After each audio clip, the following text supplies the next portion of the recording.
Continuamos en Vigo y por hoy también saludamos a los espectadores de Localia. Ayer estuvimos debatiendo sobre infraestructuras. Bueno, estuvieron debatiendo los candidatos sobre infraestructuras y a partir de hoy arrancamos con las entrevistas con los candidatos. Queremos conocer sensaciones de cara a la cita del 26J y queremos conocer cómo van llevando la campaña, propuestas en temas muy interesantes, como por ejemplo también las infraestructuras, pero otros muchos sectores estratégicos, y vamos a tomar el pulso a los diferentes candidatos al Congreso de los Diputados por la provincia de Pontevedra y saludamos ya al número 1 al Congreso del Bloque Nacionalista Galego, Nós Candidatura Galega, que intentará reactivar, recuperar ese escaño que han tenido durante muchos años aquí en la provincia de Pontevedra.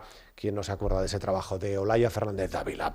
Saludamos ao número 1 do Bloque Nacionalista Galego, Luís Bará. Que tal? Moi boa tarde. Hola, moi boa tarde. Dende a súa experiencia xa política no Concello de Pontevedra, un dos concellos históricos gobernados polo Bloque Nacionalista Galego, como é ese paso, dar ese paso, ese salto tamén un pouco a política estatal e as eleccións xerais? Como leva vostede? Eu xa teño tamén a experiencia da política galega, non? Porque participei no goberno galego, e polo tanto con responsabilidade, porque desde logo é unha grande responsabilidade asumir esta posibilidade de representación en Madrid, tendo en conta ademais os antecedentes que temos de grandes deputados e deputadas, pero tamén con moita confianza, con moita ilusión, porque sinto tamén que estou moi arroupado por moita xente que está traballando no Beneganos para conseguir esta representación, e ademais penso que Galiza precisa dunha voz propia, dunha voz 100% galega, que é a voz que pode levar ali o Bloque Nacionalista Galego Nós. Desta primeira semana, fáganos un análise, valore un pouquiño como está sendo esta primeira semana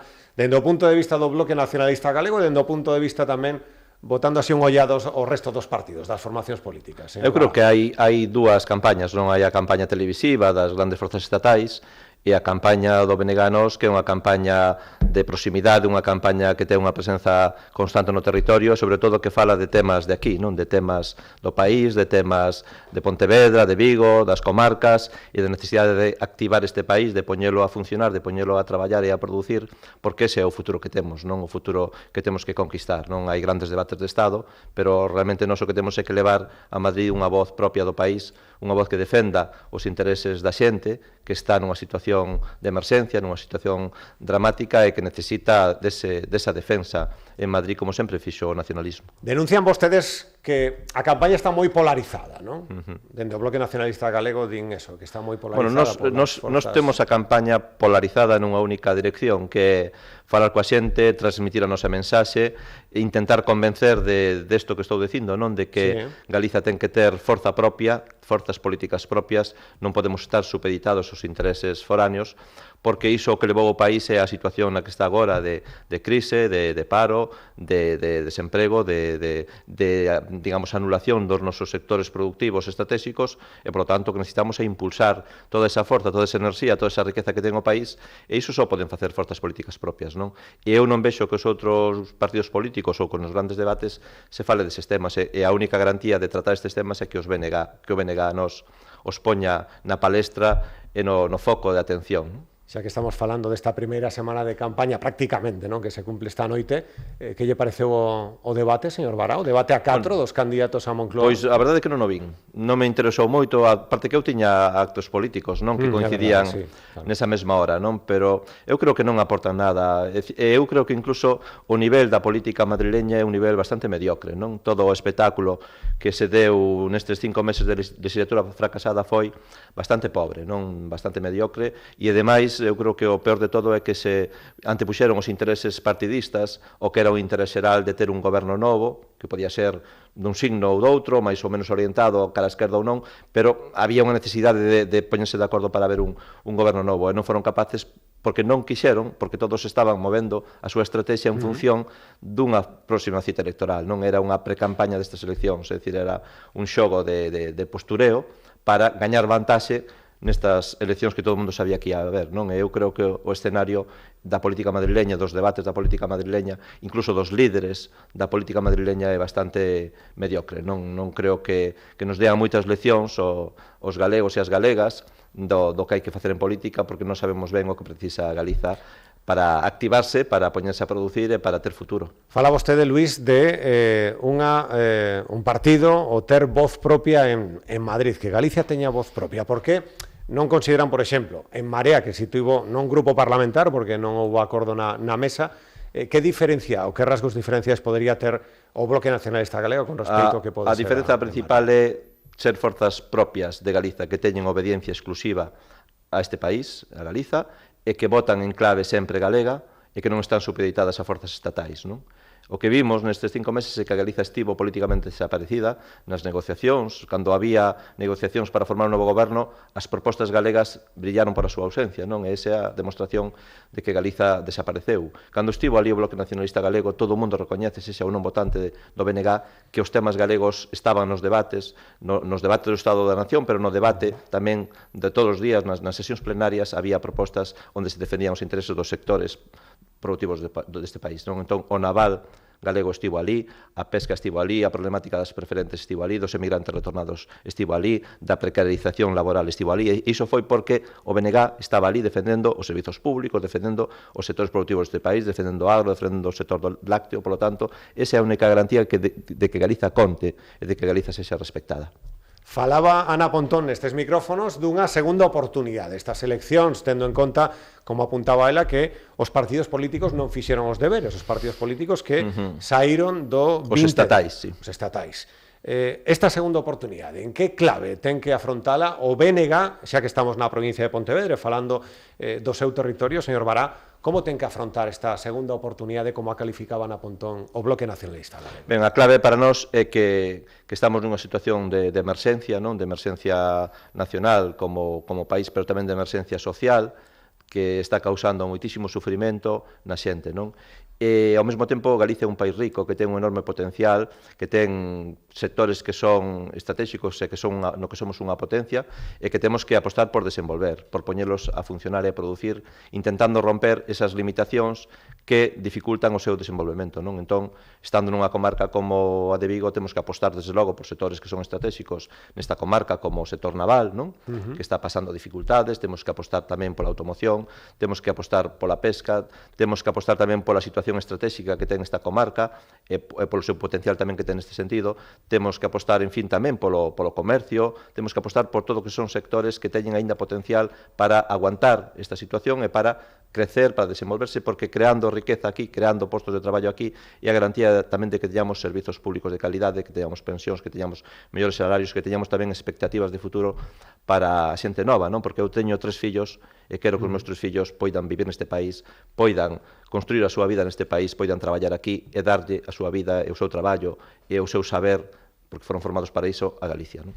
Unha segunda oportunidade tamén en clave de partido para o Bloque Nacionalista Galego, despois dos resultados do 20D, sí, Bará? Desde logo, o BNG está nun momento de reactivación da súa base social e da súa militancia. Eu vexo alrededor confianza, vexo ilusión, vexo tamén un liderado novo na persoa, na figura de Ana Pontón.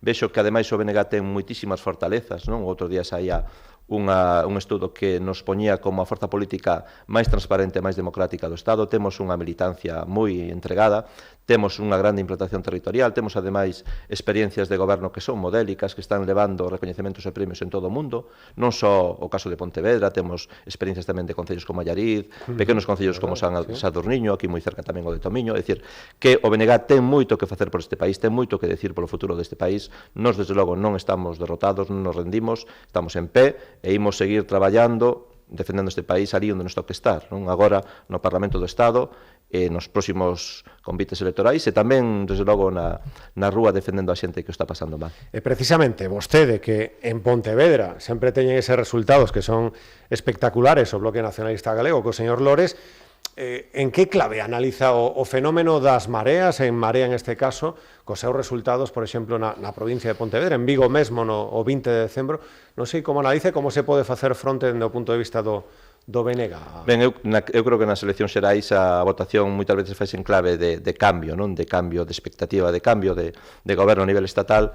Eu creo que ten que haber outra clave tamén, que como ese cambio vai repercutir en Galiza, non? E, polo tanto, o BNG é garantía de que pode haber un cambio en clave de esquerda, non? No Estado, pero iso non nos chega, e a garantía dese cambio, de que ese cambio tamén beneficie os intereses de Galicia e da xente deste país, é que haxa ali unha forza política claramente, nítidamente nacionalista, e ese papel só pode representar o Bloque Nacionalista Galego. Como foron estes 4 anos do goberno de Mariano Rajoy, do goberno do Partido Popular, para con Galicia e para coa provincia de Pontevedra? Bueno, eu creo que foron desastrosos, non? En xeral para a xente, para o que é a vida da xente, a calidade de vida, os servizos públicos, os dereitos e as liberdades. Non houbo enormes retrocesos, sobre todo para a clase traballadora, non? Que perdeu tamén renda, perdeu riqueza, perdeu salarios, perdeu condicións laborais, non? Perdeu dereitos, e iso está aí tamén para os servizos públicos, pero tamén para Galiza no seu conxunto foi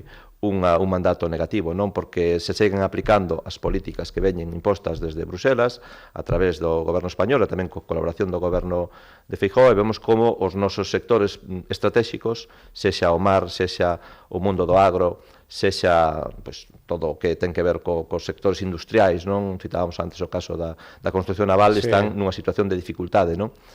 E ademais que nos aposta por outros sectores que poden ser complementarios e alternativos tamén, non? Porque este país ten terras productivas que hai que poñer a funcionar, ten monte, ten enerxía, e o que hai que é poñer todo iso a funcionar e a producir en clave de Galiza, non? Temos o exemplo da enerxía eólica, por exemplo, que houve aquí unha posibilidade de desenvolver un sector enerxético propio que foi botada abaixo por intereses alleos, non? Falaba vostede precisamente de sectores estratégicos. Como se lle podería dar un pulo se o BNG é decisivo o 26 de xuño? Que lle gustaría incidir? Presentaba vostedes precisamente un decálogo con propostas económicas do Bloque Nacionalista Galego.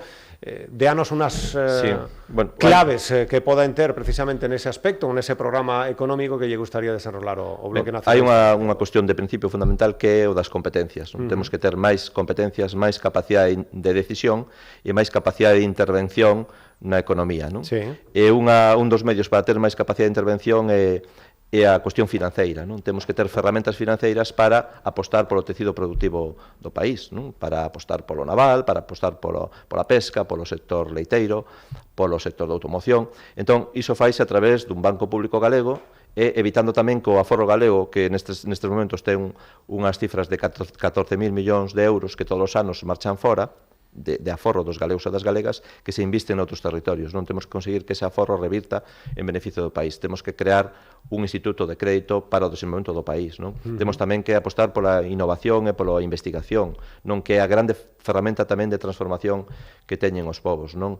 En fin, temos que poñer todo o noso potencial e a nosa riqueza a funcionar e a producir para que dea resultados e para que redunde en beneficio da xente, non? E iso faise tamén desde a intervención pública. Temos que apostar polos servizos públicos e por potenciar tamén a sanidade, a educación, todo o que ten que ver cos servizos sociais e tamén desenvolver as infraestructuras, porque Galiza ten tamén un atraso en infraestructuras e a propia construción das infraestructuras é un elemento tamén de dinamización e de creación de emprego. E cales habería que priorizar desas infraestructuras que son fundamentais para o desenrolo de calqueira territorio? Ben, hai unha cuestión absolutamente clave que é a AP9, non? Nestes momentos a AP9 está saturada de tráfico, é unha autoestrada extremadamente cara e costosa, custa máis ir desde Coruña a Vigo, desde Vigo a Coruña, que desde Vigo a Madrid, por exemplo, non? Isto é un escándalo. O que un voo a Barcelona dende Peinador, sí.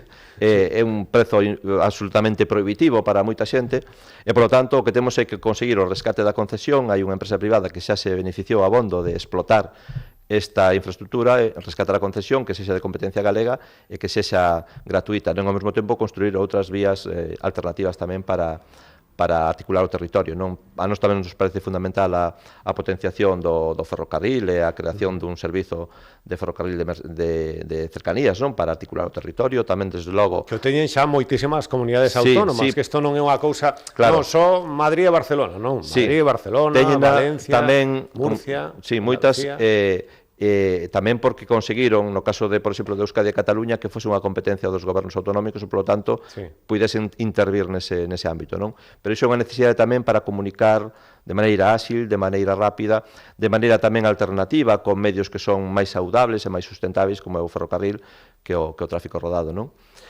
Polo tanto, esa é unha cuestión absolutamente principal, non? Para nós. Claro, estamos falando de conectar Vigo a Pontevedra, xa que estamos falando destas dúas cidades que vostede coñece moi ben.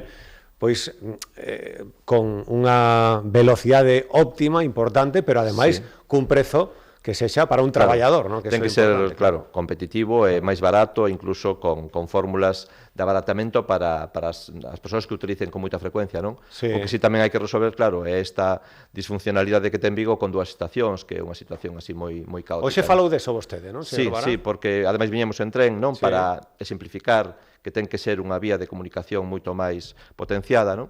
E viñemos en tren e comprobamos esta disfunción de que viñamos a unha estación e tiñamos que coller o tren de volta para ir para Pontevedra desde outra estación. Iso a xente que non de aquí confundía moito, está causando moitos problemas, aparte de que non ten sentido nunha cidade ter 2 estacións, non? Por lo tanto, eu creo que ese ten que ser tamén un objetivo para esta cidade de conseguir que dunha vez por todas ter unha única estación, unha estación funcional, unha estación cómoda, unha estación accesible e unha estación tamén que teña intermodalidade, non? Con a boa conexión coa estación de autobuses. Falou vostede de sectores estratégicos como naval, como a pesca, por exemplo, a automoción, que aquí teñen unha implantación tan importante e que moitas das decisións dependen, de Madrid e da presión que poida facer Madrid ou os partidos que teñen representación ou o partido que estea na Moncloa en Bruxelas. En que habería que incidir se o Bloque Nacionalista Galego é decisivo tamén a hora de configurar un goberno nestes aspectos importantes de sectores estratégicos para Galicia e tamén para a nosa provincia? Hai unha cuestión principal e prioritaria que teñen que estar na xenda. E a maneira de que estea na xenda política é que haxa ali forzas políticas propias, como foi o nacionalismo durante 20 anos, que puxeron eses temas en primeiro plano, que os levaron ao Parlamento, que obrigaron aos demais partidos a posicionarse sobre esas cuestións. Estamos cansados de ver como os partidos políticos estatais toman unha postura en Galiza e despois cando van a Madrid, como pasou co caso da AP9, pois ignoran o que son acordos unánimes do Parlamento galego, non? Hai plans e acordos do Parlamento galego tamén para potenciar o tema da pesca, para potenciar o tema naval, para potenciar o tema da automoción. Eu creo que teñen que ser plans de actuación estratégicas nos que interveñan tanto o Goberno do Estado como o Goberno galego, onde haxa tamén opción de optar a axudas de fondos europeos, que teñen que servir precisamente para iso, para ser competitivos, para desenvolver eses sectores, e non para obrigarlos a desaparecer, como están facendo agora, dando axudas para desguazar barcos. Nós non queremos desguazar barcos, queremos fabricar barcos, porque ademais sabémolo facer, temos experiencia, temos empresas que teñen grande tradición, que poden ser competitivas e que nestes momentos necesitan sobre todo financiamento para poder abordar proxectos de construción e poder optar a concursos internacionais, non? Por lo tanto, esa é a clave neste momento, por exemplo, para impulsar e para potenciar o sector naval. Dicía a señora Pontón, nesa entrevista que lle facía hai un mes aproximadamente, señor Bará, o que pode ser conseguir un deputado. Porque está a cousa tan axustada, ou incluso máis que axustada, que con un deputado pode ter moito que dicir nas negociacións en Madrid, non? Por suposto, sí, non vai haber maiorías absolutas no Parlamento do Estado, está claro, e vai ter que haber un acordo a moitas bandas, non só para formar goberno, senón despois para aprobar leis, para aprobar proxectos e para aprobar os orzamentos, non? E xa tivemos a experiencia, ademais, no momento en que o BNG foi determinante en Madrid, na época do goberno Zapatero, que conseguimos cousas como duplicar o que eran os investimentos do Estado en Galiza, non? Que ademais foron investimentos que despois se foron consolidando. O problema é que na maior parte dos casos e dos anos non se executan na súa totalidade ou grande parte, non? O que se aproba no papel e despois o que se executa e se pon en marcha, non? E polo tanto temos que ser insistentes, persistentes e non cansarnos nunca de defender esas cuestións e aproveitar esta oportunidade que temos nesta convocatoria electoral de ter unha representación de Galiza que sexa determinante neste novo contexto político e que poida influir e condicionar o futuro goberno para que beneficie os intereses colectivos de Galicia. E xa que está tan de moda, se o BNG consigue representación no Congreso dos Deputados, isto das liñas vermellas, señor Bará, non sei se habería nunha posible ou hipotética negociación, por exemplo, o deputado de Coalición Canaria poido ser moi decisivo nesas negociacións. Por eso estamos falando desta hipótese. Habería líneas vermellas, condicións importante para un diálogo, desde logo, para unha negociación? Nós non imos entregar un cheque en branco, non? Nós non imos facer como fixeron outras forzas que se din representantes de Galiza que despois estiveron desaparecidas nas negociacións porque non aparecían nin nos documentos, non? Cando aparecía citada Cataluña, cando aparecía citada Valencia ou o País Vasco, Galiza desapareceu. Para nós a liña vermella vai ser a defensa dos intereses de Galicia, desde logo, é que nese futuro goberno, en todo o que sexa o programa de goberno de futuro, estean garantizadas, desde logo, as cuestións vitais e sociais, non, de defensa da clase traballadora, de defensa dos intereses xerais, non, dos servizos públicos, non, a defensa dos dereitos dos traballadores, non, que se viron gravemente recortados, e de condicións de traballo dignas e todas estas cuestións, e ao mesmo tempo a defensa de investimentos e de potenciación do que son o futuro do noso país a través da nosa economía, dos nosos sectores estratégicos. Non iso vai ser a nosa liña vermella, que Galiza conte, que Galiza se respectada e que Galiza este ali con dignidade e con orgullo e non ninguneada como estivo nestes 5 meses. Para ir pechando esta entrevista, 4 homes, 4 nomes, 4 plantexamentos que xa estiveron o pasado lunes nese debate a 4. Se eu lle digo, Mariano Rajoy. Señor Vara, como definiría vostede Mariano Rajoy? Ben, eu penso que é unha persoa antigalega, non sendo unha persoa de orixe galega, xa na súa propia expresión, na comunicación, no desleixo que ten, incluso no uso dos nomes dos lugares, non aprendeu aínda a decir a palabra Sanxenxo, non? Debe ser que ten dificultades fonéticas para facelo, non? É unha persoa que non exerce como galego e que máis ben exerce como antigalego. Pedro Sánchez? Pois penso que é unha persoa un pouco de un produto de marketing, non como é o que prevalece agora na política, non tanto elaborar propostas con ideas e con plantexamentos políticos, senón como fabricar candidatos un pouco de cartón pedra, porque poden dar mellor de cara ás fotografías ou ás cámaras e que teñen pouca consistencia política. Pablo Iglesias? Pois pareceme unha persoa extremadamente soberbia, non, no seu comportamento. Eu creo que actúa con excesiva chulería, non? Eu creo que na política hai que ter tamén humildade, hai que ser tamén persoas próximas a xente e non actuar desde eses púlpitos, non, que actúan algúns que parece que miran a xente desde arriba. E Albert Rivera? Pois é unha persoa, eu creo que falsa, é unha persoa tamén que ten como única prioridade defender os intereses dos poderosos, non? E que non está tampouco ao pé da rúa da xente que necesita políticas realmente que lles axuden desde o poder, desde os gobernos. Pois Luís Vara, candidato do Bloque Nacionalista Galego, Congreso dos Deputados pola provincia de Pontevedra, número 1, moitísimas grazas por estar aquí con nós nesta entrevista dual de radio e televisión, e como o resto dos candidatos, que leve o mellor posible esta semana e pico que queda, sorte o día 26 de xuño. Moitísimas grazas. Moitas grazas a vos. O que facemos agora é despedir esta entrevista na televisión e retornamos na radio nuns minutos. Imos falar con Jabato, o ex adestrador do Academia Octavio, que está xa pensando no seu futuro. Ata agora.